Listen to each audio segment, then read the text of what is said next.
Tere, mina olen Marianna. Tutvustan teile uut Hyundai Santa Fe. Eelkäijast ta on palju jõulisem ja isikupärasem välimusega.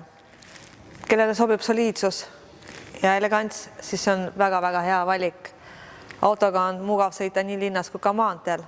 Mida tahaks välja tuua antud auto puhul, et see, et tal on äärmiselt hea valgusviiuga esileedtuled. Samuti on kõik võimalikud radarid ja parkimisassistendid, mis teevad auto juhtimise lihtsaks ja turvaliseks. Uus Hyundai Santa Fe on saadaval nii pistikhübriid kui ka hübriidmootorina. Hyundai elektrimootorid loetakse tänapäeval ikkagi maailma parimateks. Saadaval on nii 7-kohalisena kui ka 6-kohalisena autod.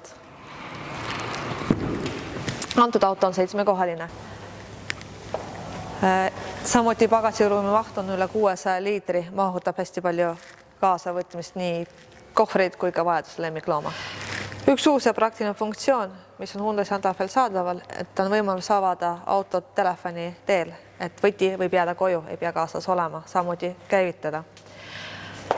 Loomulikult on olemas pimenurgandurid, 360 kraadi vaade, adaptiivne püsikiirus, istmesoojendus, roolisoojendus.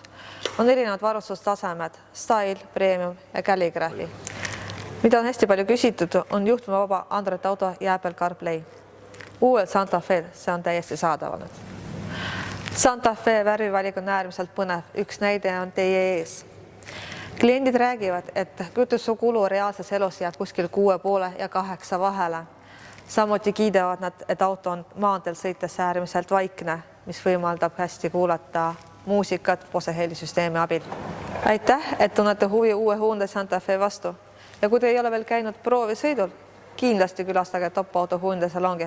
Meeleldi aitame teid auto valikul.